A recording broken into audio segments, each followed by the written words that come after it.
Hi, good day, students. Today, let us discuss partnership operations. And here are the learning objectives for this topic. First, state the items that affect the division of a partner's profit or losses among the partners. Second, compute for the share of a partner in the partnership's profit.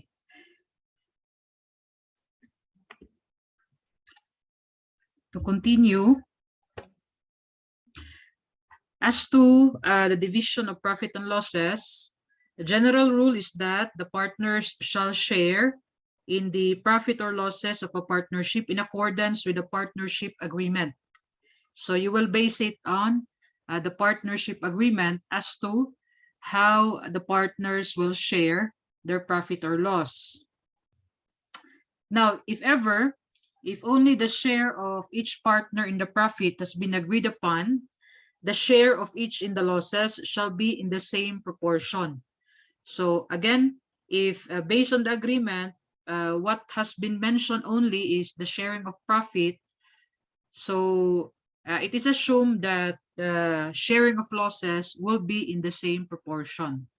And in the absence of a stipulation, the share of each partner in the profit and losses shall be in proportionate to what he may have contributed.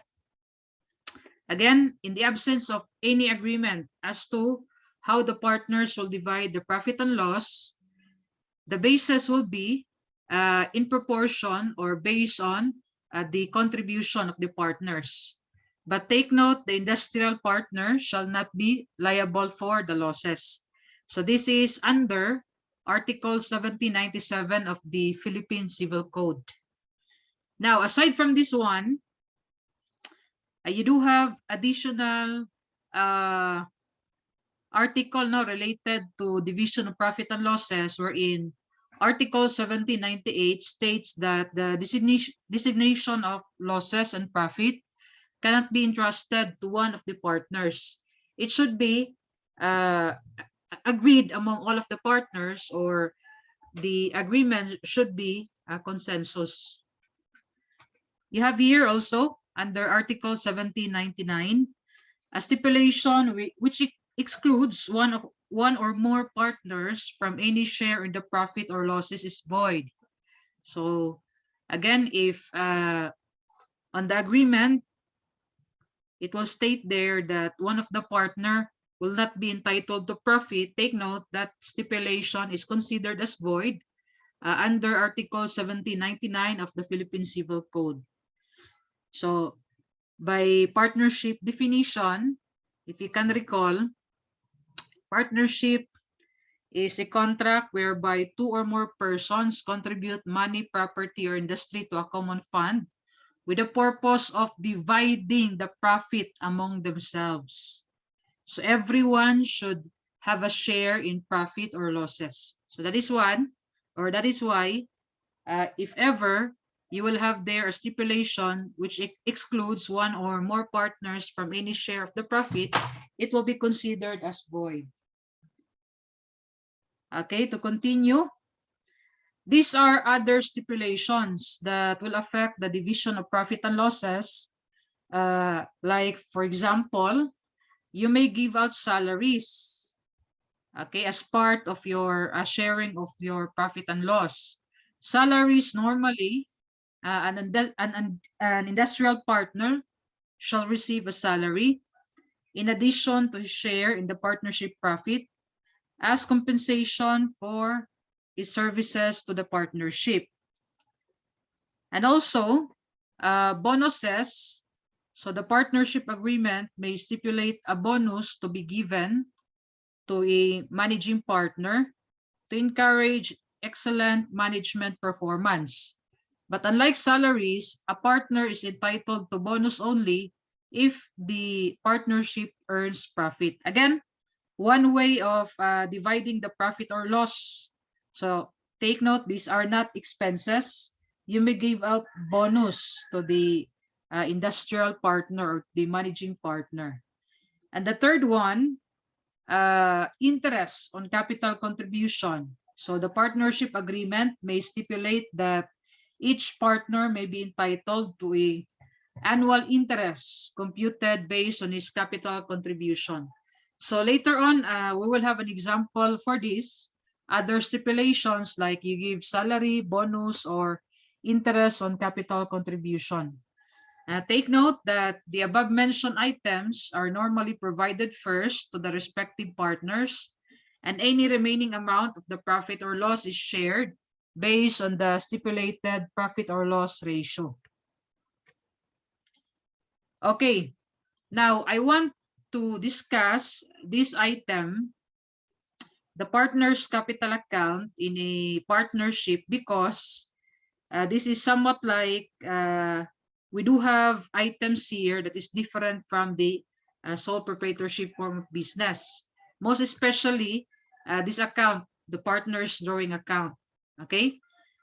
Now, as to the partner's capital account, normal balance for this one is a credit, and this will be credited to record original investment as well as additional investment.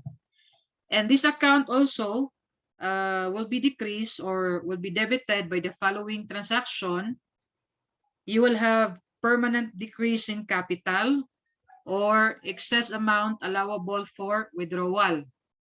So if these are the items nga, or these are the items that would affect the partner's capital accounts, the increases and then the decreases.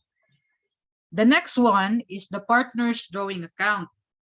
Now, in a partner's drawing account, these are the items that will affect the partner's drawing account. You have here, it will be credited to record share in profit, and it will be debited to record share in loss. As you can see, different from sole proprietorship, wherein the profit or loss will be close to the capital account. In a partnership, the share of the partner's profit or loss, it will be credited or debited to the partner's drawing account, not the capital account. It will be, again, the partner's drawing account. Aside from this one, this account will be debited by temporary withdrawals, the allowable withdrawals as provided in the article of partnership. Excess of allowable withdrawals, that's the item that you will deduct in the capital account. And then this account will also be debited to withdrawals of share in profit. So this time, let's take a look at our sample problem so that we can understand this further. Topic, which is all about a partnership operation.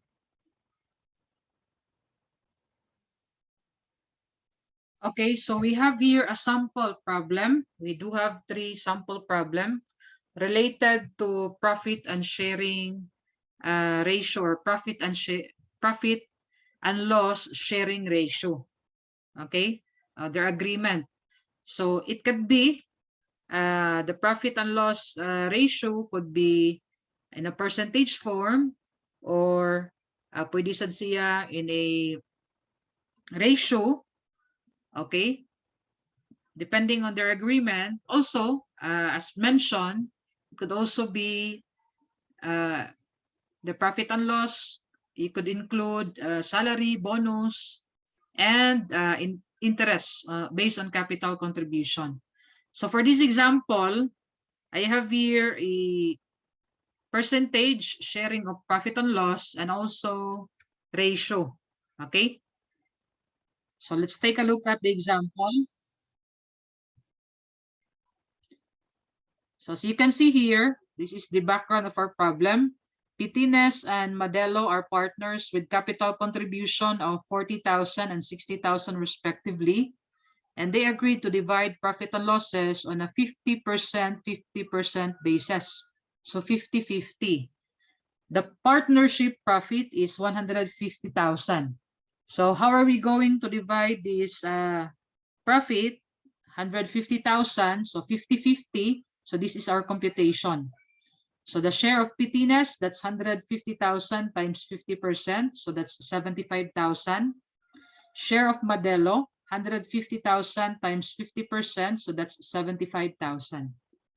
Okay, so you will have a total of 150,000. Now, using the same data, except that the partners have agreed to divide their profit and loss on the ratio. So this is the ratio of 40-60. So this is ratio of 40-60. So basically, we can compute this one 40-60. So it means 40 over 100, 40 plus 60, that's 100. So 40 over 100 and 60 over 100.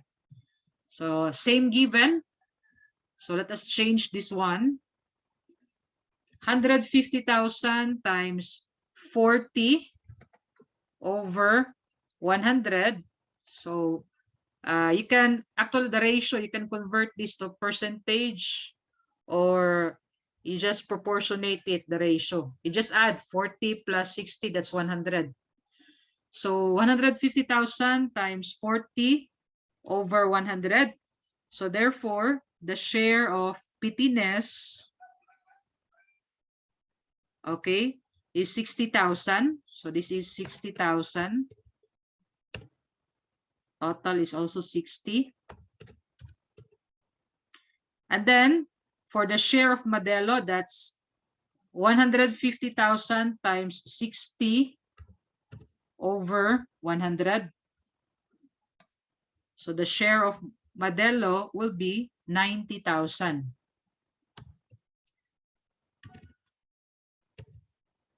Okay. And then you will have the same total. The total is 150,000. Let me just change this one. So this is 60. And this is 90,000. Okay. So that is the share of partners pettiness, 60,000. Modelo, 90,000. If this is the profit and loss sharing agreement. Now, assume further that Mr. Dalucanog is an industrial partner who shares profit of 10%. So based on the agreement, the share of Dalucanog, an industrial partner, is 10% of profit. And Petines and Modelo divide profit and losses in the ratio of 4:6. The distribution of 150,000 profit would be, so you have it here. You will compute first the share of the industrial partner, which is 10% of profit. So that's 150,000 times 10%. So you will have 15,000. Now, the remaining amount of the profit after deducting the share of the industrial partner, it will be divided to the remaining partner, Petines and Modelo, based on 4:6 ratio. So same as a while ago, just add 4 plus 6, so that's 10. So the distribution of the profit will be 4 over 10 for Petines and then 6 over 10 for Modelo. So this is our computation. So 150,000 minus 15,000. So this is the share now of Dalucanog in the profit. So that is why we deduct 15,000 times 4 over 10. So that's 54,000. And then the share of Modelo. So that's 150,000 minus 15,000 times 6 over 10. So that's 81,000. So therefore, partner Petines will receive 54,000, Modelo will receive 81,000, and Dalucanog will receive 15,000 with a total of 150,000 pesos. Okay, our next example, letter B. This is a profit and sharing ratio based on capital balances. Okay. So in our case, we will do beginning capital as well as ending capital. And also, there are also times that the problem will require based on average capital balances. Okay, depending on the requirement of the problem. Like in this case, profit or loss is divided on the basis of beginning and ending capital balances. Now, the requirement is that we will compute for the distribution of profit and loss and provide journal entries. So we will provide journal entries on the distribution of the profit and loss. This is your given. A and B partners, year-end December 31, balances are given. So for A capital, you have beginning of 400, then withdrawal of 300,000, September 1. For B, you have a beginning of 800,000, and then additional investment of 200,000. Okay, on June 1. So how much would be the ending capital balances of A and B? So ending capital balance of A, this is 100,000, and then ending capital balance of B, so this is 1 million. Okay, now as you can see, later on, you would notice that they will have different sharing if we will base it on the beginning balances or we will base it on the ending capital balances. So let's start with letter A. Profit or loss is divided on the basis of the beginning capital. So what we're going to do is that we'll just add 400,000 plus 800,000 so that we can divide it proportionately. So 400,000 plus 800,000, that's 1,200,000. Therefore, to compute for the share of partner A, so that's 400,000 over 1,200,000 times 150,000. So let's compute the share of Pitines.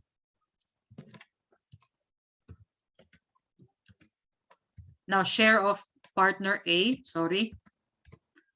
So 150,000 times 400,000. Ako na lang ni, I'll just make it short, 400K over 1.2 million. Okay? Again, 150,000 times 400,000 over 1.2 million. So therefore, the share of partner A is 50,000. Okay? You can check if this is the correct amount if you have a calculator with you. So again, 150,000 times 400 over 1,200,000. So that's our computation. So the share of partner A is 50,000. Now for partner B,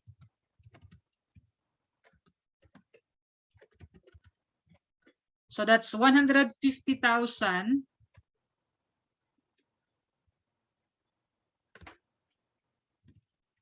times 800,000 over 1,200,000. So 1.2 million.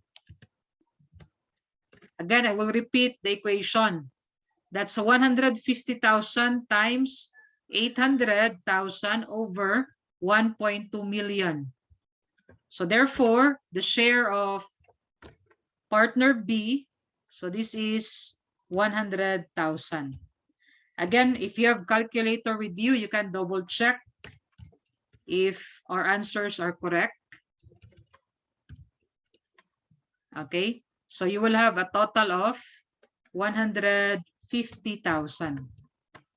So that's 150,000. And the share of A in the profit is 50,000 based on beginning capital, and the share of B is 100,000 based on the beginning capital. Now, the journal entry to record the share of profit and loss. So this will be your entry. Since this is a profit, we will debit income and expense summary, 150,000. And then we will credit, take note, the drawing account, not the capital account. So we will credit A drawing, 50,000. And then B drawing, 100,000. Next, the next requirement is profit or loss is divided on the basis of ending capital balances. So for the ending capital balances, as we can see, for A, it's 100,000, and then for B, it's 1 million. So to get the proportionate share, 100,000 plus 1 million. So the total is 1,100,000. Therefore, to compute for the share of A, so that's 150,000 times 100,000 over 1,100,000 or 1.1 million. Again, I just make it short. So the share of A, to compute for the share of A, if our basis will be the ending capital balances, so that's 150,000 times 100,000 over 1.1 million. So to compute, let me compute it first.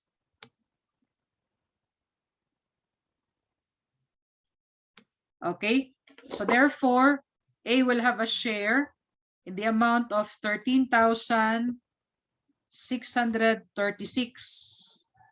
So that's the share of A, 13,636. And then to compute the share of B,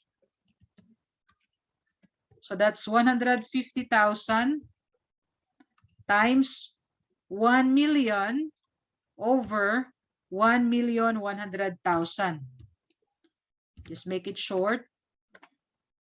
Okay, so again, that's 150,000 times 1 million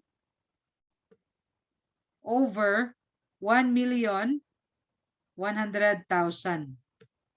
So therefore, the share of B is 136,363. So that's 136,363. So we have here, if you add these two, we will have a total of 150,000. So again, the total is 150,000. Same amount of our profit. So finally, again, the share of A, that's 13,636. And then the share of B is 136,363. Or we can round this off. It should be 136,364. Okay, 136,364. Okay, it's 136,363.63. So we can round this off to its whole amount. That's 136,364. Now to record the journal entry for the share in profit. So again, debit income and expense summary. And then credit A drawing, 13,636. And then credit B drawing, 136,600 or 136,300, sorry, 364. So this is your journal entry to record the profit and loss, the share of A and B. So again, this is the sample. If your basis for your profit sharing, profit and loss sharing is based on your capital balances. Our next example, you have it here. This is an example wherein you will give out bonus, interest, and salary, and the remainder will be divided on the ratio 2:3:5. So this is the partnership agreement of Robles, Saromines, and Tiempo, wherein the distribution of profit will be based on the following manner.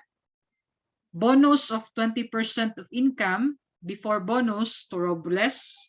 So Robles will receive 20% bonus based on the income or the profit. And then interest is allowed, the amount of 10% based on the average capital account balance of the partner. And the salary allowed to Robles is 38,000. Any remainder should be in the ratio of 2:3:5. Again, if you're given a ratio, you can just add this one. Okay, you change this to fraction, the proportionate share. That's 2 plus 3 plus 5. 2 plus 3, that's 5. 5 plus 5, that's 10. Therefore, the sharing would be 2/10, 3/10, and 5/10. Okay, for the remainder. And then you're given the average account balances of the partners. For Robles, you have 100,000. Saromines, 300,000. And then Tiempo, you have 200,000. The profit for the period was 250,000. So basically, this profit will be divided based on the following agreement. Okay, so let's compute now. So again, you will give a 20% bonus to Robles first. So to compute for the bonus, that's 250,000 times 20%. So bonus is 50,000. Okay? So again, Robles is entitled for bonus in the amount of 50,000. And also, partners will be given an interest of 10% based on the average capital. So as you can see here, we're given the average capital balances of the partners. So that's 100,000 for Robles, 300,000 for Saromines, and 200,000 for Tiempo. To compute for the interest share, so that's 100,000 times 10%. So this is 10,000 interest on average capital for Robles. And then for Saromines, this is 30,000. So 300,000 times 10%. So that's 30,000. And then partner Tiempo, 200,000 times 10%. So this is 20,000. Okay. The third agreement is that salary is allowed to Robles in the amount of 38,000. So salary to Robles, so that's 38,000. Again, any remainder, it shall be divided on the basis of 2:3:5. Now, the remainder amount, so just fill up this one. Let us compute for the remainder amount after deducting the bonus, interest, and salary, so that we can divide this according to their agreement.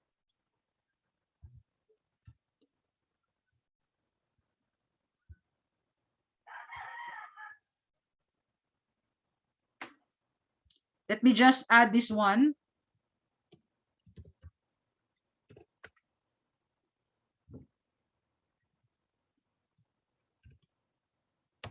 Okay, so far, we do have a total of 148,000.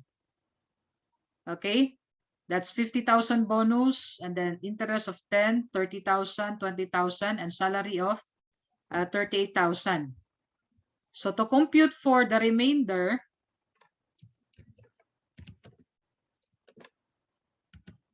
it's 250,000 minus 148,000. Therefore, the remainder would be or the remainder is 102,000. So again, our remainder is 102,000. It shall be divided on the basis of 2:3:5. So to compute for the share of Robles, so for partner Robles,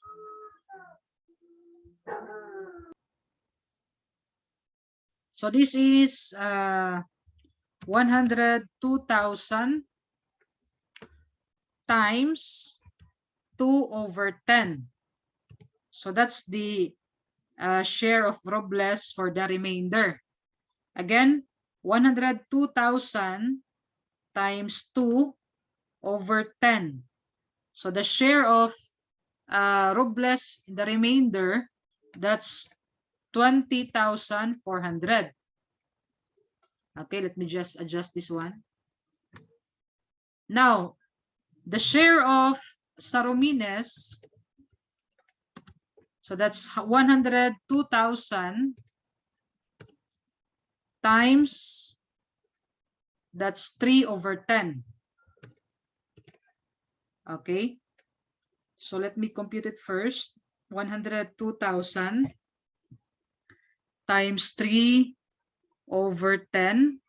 So this is 30,600. And then the share of Tiempo, so that's 102,000 times 5/10. So 102,000 times 5/10. So that's 51,000. Okay, let me just copy this one to our total.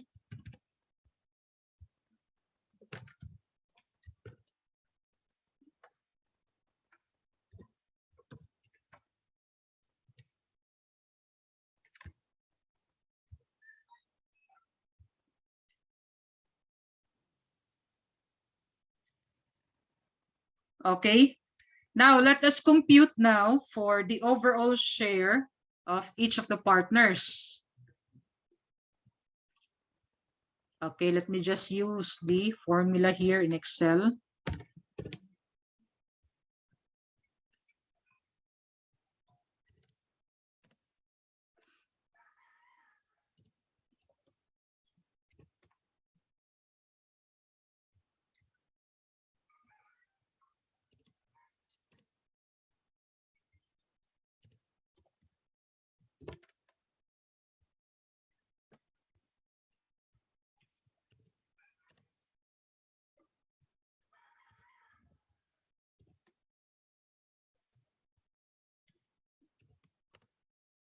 Okay, so therefore, after distributing the profit based on the agreement of the partners, Robles will receive 118,400.